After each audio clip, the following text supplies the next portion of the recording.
Welcome to Paul Weiss Waking Up with AI, a podcast from Paul Weiss featuring your host, Katherine Forrest. The only update you need on AI policy, law, and governance starts now. Hello, everyone, and welcome to a special episode of Paul Weiss Waking Up with AI. I'm Katherine Forrest. And I'm Scott Caravello. And we're going to launch almost immediately into the news that we wanted to talk to everybody about, which is the June 2nd executive order from the White House on AI. But as we were getting ready to do this, I saw that closet opened in your background with I swear to God, let me count. 1, 2, 3, 4, 5, 6, 7, literally 20 hats. That is correct, but that whole setup, so there's all my hats, but this whole setup is a new development as a wedding gift. A couple of my wife's friends got us a day with a home organizer, which you can read into that whatever you want, I suppose, that was the gift that they chose. She set up this incredible hat organization system with this individual rack for hats. It's amazing. I think you're missing my point. You have 20 hats. Well, it's kind of like, souvenirs from different places I visited, different sports teams. All right. Well, the top one ought to be Knicks because they won the game last night, the first game. So true. Go Knicks. That was awesome. Okay, so let's get right to it. So, we want to talk about this June 2nd executive order. It's big stuff. It's a huge deal. And so in our regularly scheduled June 4th episode, which was released just a bit ago, we briefly covered the original iteration of this executive order, which we termed the executive order that wasn't, because the White House had a whole signing ceremony lined up for an AI and cybersecurity focused executive order back on May 21st. But then the president decided against signing the order on the day of. But on June 2nd, President Trump went ahead and signed a new updated version of that executive order. Right. And the version that was signed on June 2nd is different from the prior version. And so it's about a page long, a little over a page. And so let's just break it down and go through it pretty quickly because it's got some interesting things and then it's got a lot of room for things that we don't yet know what they're going to be, what the regulation might look like, how the interactions will occur. The order is called Promoting Advanced Artificial Intelligence, Innovation, and Security. So it's sort of a mouthful. And the first part is sort of has a statement that the U.S. really wants to be able to unleash tremendous and already has technological growth and economic investment in AI and doesn't want a lot of regulatory constraints. But then it goes on and talks about defense, about the government wanting to lock down various systems, ensure that the country's critical infrastructure against cyber attacks powered by AI are protected. And then there's the part that's really made the headlines. And the second half is all about what are called covered frontier models. And you'll hear that phrase a fair amount today. And this is a framework where AI developers would voluntarily give the federal government an early look at models that might be covered frontier models, which would be, highly advanced new models before they go public for just a period of 30 days. And so let's talk about that. Yeah, but so that second half about turning over the models for a 30-day period, that's the part of the executive order that led to the original delay in signing, right? Right. So there was, in the original order, at least the one that was assumed to be the original order, the one that was sort of leaked, it was going to be a 90-day period of review. Again, voluntary, but that raised some concerns that 90-day period might unduly delay things and look more like a regulatory overreach. And so the version that the president signed, as we've said, is really 30 days. And it not only allows the federal government to have a 30-day review, but also allows a 30-day review by certain trusted partners who are not yet identified. So it's not mandatory licensing, it's not mandatory permitting, but it is a voluntary 30-day review period. Exactly. And so let's get into the details of what the voluntary framework, which again is voluntary, would entail and how exactly it works. So the federal government is tasked with setting, and I'm quoting, this is direct language, classified benchmarking process. And that would be designed to measure a model's, quote, advanced cyber capabilities. And once a model crosses the line that's set through that benchmarking process, it gets labeled, what you were talking about earlier, Catherine, a covered frontier model. And then as a covered frontier model, the government would get access to test it for that 30-day period. And then, as you mentioned, the federal government could give access to these unnamed select trusted partners, as well as operators of critical infrastructure in order to, quote, promote secure innovation and strengthen the cybersecurity of critical infrastructure. But with that laid out on the table, let's take a step back. Why is the government focused on grading models on their cyber capabilities in the first place? Right. So we've actually, with Claude Mythos, we've hit a real step change in model capabilities. And there are other models now that are coming out. We've seen some additional releases from different companies, and there are concerns and acknowledgments that what some of these models can do on the cyber side presents real risk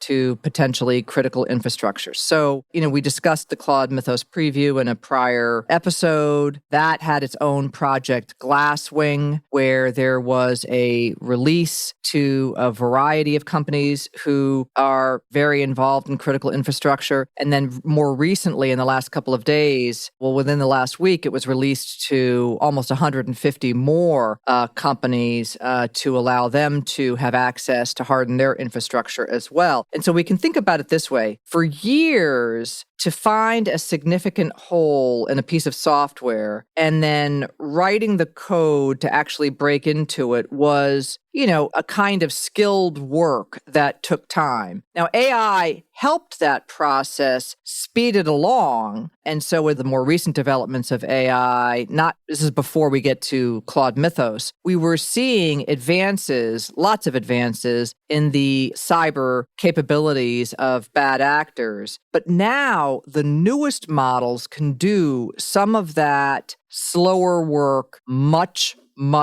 faster. They can read through code, find weak spots, put together a working way to actually take advantage of that weak spot called an exploit, and they can do it fast and at scale and in a way that really a human team cannot match. So it really raises, it's a lot of reallys, that's just because it's the morning. It absolutely raises the stakes in terms of the need for companies and for the federal government to protect critical infrastructure. Yeah, but that also those cyber capabilities also cut both ways. It can be used both offensively by these bad actors and defensively by the folks who are trying to protect their systems. It's the same model capabilities that are used for both. The model that finds the vulnerability so that the company can patch it is the same one that identifies the vulnerability so the attacker can use it. So when the order picks out these advanced cyber capabilities as the trigger for this whole review process and then wants to give trusted partners that early access, it seems that what the government is really saying is that because they're worried about how the model can be used to attack or hack something, they'd like the folks who really need it to get their hands on it, test it, and use it for defense before the bad guys get it. Right. And so I just actually want to turn to the section, and it's actually, by the way, when you print this thing out, it is actually more than a page, but don't print it out and it'll look like it's a page. That's what I'll tell our audience. All right. Anyway, so when you print this thing out and you're looking at the executive order and you look at section 3, which is called the Secure Frontier Model Deployment, that's where you get this benchmark reference for the covered frontier model. And what it says is that the Secretary of Commerce, through the Director of the National Institute of Standards and Technology, that's NIST, and in coordination with other agencies shall, and here's the quote, develop and maintain a classified benchmarking process. So develop and maintain a classified, which is of course a term of art in terms of classified information from the federal government, benchmarking process to assess the advanced cyber capabilities of AI models and determine the threshold at which an AI model should be designated a covered frontier model for purposes of this order. And then those assessments would be shared with AI developers and researchers as appropriate. So there's a lot that is left unsaid. Absolutely. But then the assessments that are coming out of the testing can be shared with AI developers and researchers. But the order notes that it's, quote, as appropriate. And the call about whether to share those assessments actually gets made over on the national security side through the National Security Agency or the NSA. So maybe the assessment really points to some big risk or national security concern, and they don't want it shared more broadly. But anyway, since this whole framework is voluntary, Katherine, what are the protections that are built in for the developers who might choose to participate? First of all, this is voluntary. Second of all, it's 30 days. And then you've got protections like, quote, appropriate confidentiality, cybersecurity, insider risk, and intellectual property protection, use and non-disclosure requirements. And so what all that means is that when the model developers turn over their models for this early review to the federal government and some of the trusted partners, there will be a whole host, these, confidentiality, cybersecurity, et cetera, intellectual property protections for the model developers. And so, the idea is you will not have these models leak out and get ahead of your planned release and rollout, cycle. Right. But, to your point earlier, Katherine, about how much is left to be figured out about the executive order, those categories of protections are listed only generally. And so, time will tell how that actually gets worked out and what those are, though, those I imagine will not be actually released to the public. But so with all that said, maybe we should go ahead and switch gears to the other part of the order, what we have been sort of terming the defensive half of the executive order.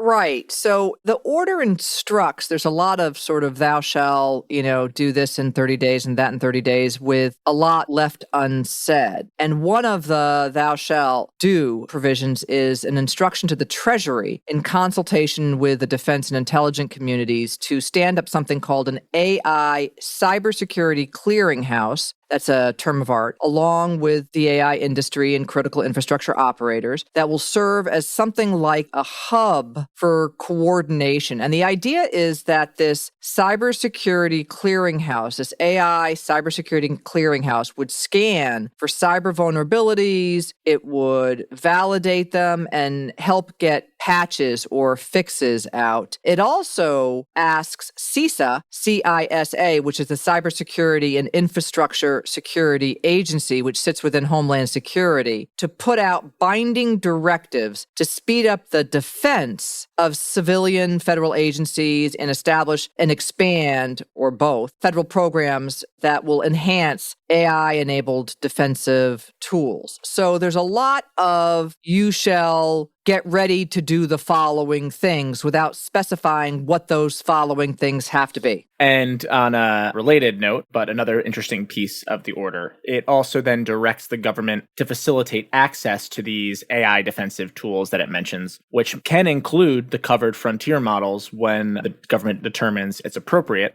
to not only agencies, states, and local authorities, but also to operators of critical infrastructure. Right. And the order actually calls a few of them out. Rural hospitals, community banks, local utilities. It's interesting that they call those out by name. Yeah, well, and I think that's really just because critical infrastructure is such an area of concern when it comes to cybersecurity. If AI is making attacking cheaper and faster, and the attackers get that the day the model and its capabilities become available, it's out there for anyone. And, because the order mentions some of them, rural hospitals, community banks, local utilities, those might be pieces of critical infrastructure that don't have the security team to keep up on, day one. So the order is trying to hand these potential targets a tool to defend themselves. Right. We typically think of the critical infrastructure as the major banks, the major healthcare institutions, all of the really large systemic institutions that keep, our world running. But part of that is what's going on at a local level, and they're exposed as well. And there's a section in this executive order, section 4, which is called Protection Against Criminal Act factors. And it actually states that the Attorney General shall prioritize the enforcement of certain criminal laws against anyone who utilizes AI to illegally access or damage a computer without authorization, or who utilizes AI while engaged in such illegal access to further any other crime. And then it goes on to say, this includes breaching any public or private information technology system or employing AI agents to unlawfully access data or information that's subsequently used for a criminal or unlawful purpose. So that's a big section that is actually saying a lot in just one paragraph. Yeah, and I think that it's really so interesting that it's calling out AI agents directly, because that's something that we've talked about many times, right? The concern that they're going to go off and autonomously do bad things on their own. And here, the government is directly flagging the potential for a bad actor to direct an agent toward a system and just, let it go off and try to exploit vulnerabilities and navigate through someone else's systems all on their own and, wreak havoc. Right. Somebody could actually, not just theoretically, but they could in reality sort of, spit up a whole army of these agents and point them at a target and, direct them to do X, Y, or Z. And so if you've got a person at a keyboard, that's one thing. But if you've got an army of autonomous agentic AI agents, as I call them, the little bots that are running around, that raises a whole new specter of potential vulnerability. But let's get to some closing thoughts. You have any closing thoughts here on this executive order? Yeah, absolutely. So, obviously it's a big step and it's an effort to meet the moment. But, as we talked about how much has yet to be figured out, the devil's in the details, and a lot of those details aren't clear. So we'll see if, to the extent it's made public, what federal departments and agencies put together for a workable framework. And, then of course, whether developers themselves actually choose to sign up. But I think it's worth mentioning, right, that the voluntary agreements that some developers like Google, Microsoft, and XAI previously agreed to share their frontier models with the federal government does show that there is a workable path forward here. Right. And let me just give my closing thought, which is, again, I encourage everybody to take a look at this and to look at also part of what we haven't mentioned, which is Section 5, the general provisions. Because first, the cost of publication of the order, which is typically a ministerial piece, is actually here borne by the Department of War. So that's an interesting thing to note. And also that in Section 5, subpart C, there is a specific statement that the order does not intend to or create any right or benefit, substantive or procedural, enforceable against the United States, its departments, agencies, entities, officers, employees, or any other person. And so what that's really doing is saying, look, if we look at a model, one of these covered frontier models, and something then after the release of that covered frontier models goes awry, there is not a cause of action against the United States or potentially anybody who has looked at this model as part of this program. So that is saying we're going to give it a try, but don't think that you can come back to us and hold us liable for having missed something. That's at least the way I read this. Again, this is an executive order. Like all executive orders, it's different than a piece of legislation that's actually been passed. But as we've seen recently, executive orders of this type can carry a lot of weight, and we expect this one too. So I think that's about all we've got time for on this first, and I don't think only, but certainly our first special episode of Waking Up with AI. And I'm Scott Caravello. Thank you for joining us for this first ever special edition. As you pointed out, Catherine, it is the first, but I don't think it will be the last. Right. And thank you for joining with Scott in all of his hats, 20 hats, right? It reminds me. And I do just want to say, if you're new to the podcast, we really do hope that you've enjoyed it and that you'll like and subscribe to tune in for future episodes, which drop weekly on Thursday mornings. He doesn't want to talk about his hats. I don't. I tried to redirect with the home organizer thing, and then you brought it back to all the hats. It's all right. Okay, folks. We'll be back to you soon. Thanks for listening to Paul Weiss Waking Up with AI. Be sure to subscribe in your favorite podcast app to stay up to date on the latest in AI policy, law, and governance. For more information on Paul Weiss, go to our website at www.paulweiss.com.